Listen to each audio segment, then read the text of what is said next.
Bonjour et bienvenue. Imaginez un peu le casse-tête. Gérer la paye de ses employés en sachant qu'une toute petite erreur de manipulation peut tout faire dérailler. C'est un défi de tous les jours en République centrafricaine.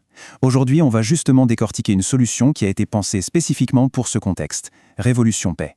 Alors la paye, c'est un peu un numéro d'équilibriste, vous savez, entre les chiffres, les lois, les attentes des salariés. D'un côté, on a la méthode manuelle, avec son lot de stress, d'erreurs potentielles, de risques légaux, et de l'autre, l'automatisation, qui promet précision et sérénité. C'est exactement dans cette brèche que Révolution Paye s'est engouffrée. Bon, voilà le programme. On va d'abord bien poser le problème, ce fameux casse-tête. Ensuite, on verra comment la solution a été conçue sur mesure. Puis, on plongera vraiment au cœur du réacteur, le menu de traitement. Après ça, on regardera ce qui en sort concrètement, avant de parler de sécurité, un point essentiel, et on terminera en voyant pourquoi, au fond, c'est bien plus qu'un simple outil informatique. Allez, on commence par le début. Mettons-nous dans le contexte de la République centrafricaine. Pour beaucoup d'entreprises là-bas, la paie, c'est un vrai parcours du combattant, surtout quand tout repose sur des tableurs comme Excel. Et cette phrase, franchement, elle résume tout. C'est la peur de tout gestionnaire de paye. Un clic au mauvais endroit, une formule qui saute, et hop, c'est toute la paye du mois qui est fausse. Et le pire, c'est qu'on ne s'en rend pas forcément compte tout de suite. Les conséquences peuvent être vraiment lourdes. Le problème, c'est que ça va bien au-delà d'une simple erreur de calcul. Quand on utilise un tableur, il n'y a aucune traçabilité. Impossible de savoir qui a changé quoi. Un fichier peut se corrompre, et là, on perd tout. Et n'oublions pas la confidentialité. N'importe qui avec l'accès au fichier peut voir tous les salaires.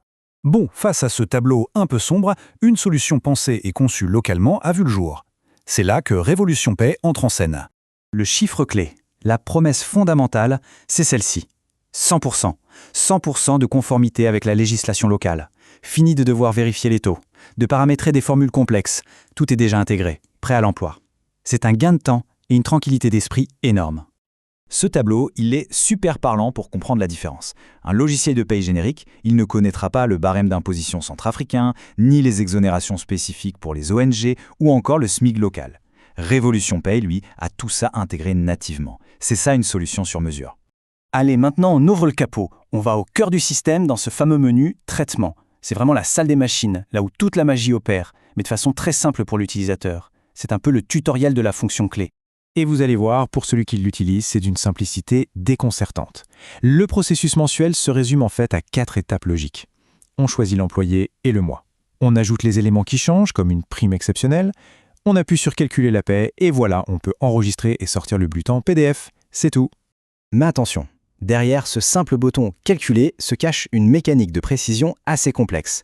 Le logiciel, lui, va appliquer automatiquement ce barème d'imposition progressif avec toutes ses tranches à chaque salaire, chaque mois, sans jamais se tromper. C'est ça la puissance de l'automatisation. Et bien sûr, ça ne concerne pas que l'impôt sur le revenu. Le système gère absolument tout. Les cotisations sociales salariales et patronales, les heures supplémentaires avec les bonnes majorations, les indemnités de congé, la prime d'ancienneté, tout est calculé automatiquement. Ok, on a vu le moteur. Mais alors, concrètement, qu'est-ce qui en sort? Qu'est-ce qu'on obtient à la fin de ce processus pour être parfaitement en règle? Eh bien, la première chose la plus visible pour le salarié, c'est ça. Un bulletin de paie clair, propre, professionnel et surtout qui respecte à la virgule près la législation. On est loin des fiches de paie bricolées sur un tableur. Et le point crucial, c'est que le logiciel ne s'arrête pas là. Il génère aussi les déclarations officielles obligatoires. Par exemple, le bordereau pour la Caisse nationale de sécurité sociale, la CNSS. C'est un document indispensable pour toute entreprise. Mieux encore, la dernière version propose un vrai tableau de bord de pilotage. En un clin d'œil, un dirigeant peut voir sa masse salariale brute, le net à payer, le total des cotisations. C'est un outil de gestion hyper puissant pour prendre les bonnes décisions. Évidemment, qui dit données de paie dit données ultra sensibles. On ne peut pas confier ça à n'importe quel système. Tout repose sur la confiance et donc sur la sécurité. On en revient à ce risque majeur des systèmes manuels. Cette phrase le dit très bien. Sans traçabilité, en cas de problème ou de litige, on n'a aucune preuve. C'est la parole de l'un contre celle de l'autre. La réponse de Révolution Paye à ces problèmes est radicale. On verrouille les données. On les place dans un environnement contrôlé et sécurisé. Et pour ça, il y a plusieurs niveaux de protection. D'abord, un journal d'audit qui enregistre la moindre action. Ensuite, des sauvegardes chiffrées avec des standards militaires. Et puis, une gestion des droits très fine. L'admin voit tout, les RH voient ce qui les concerne, etc.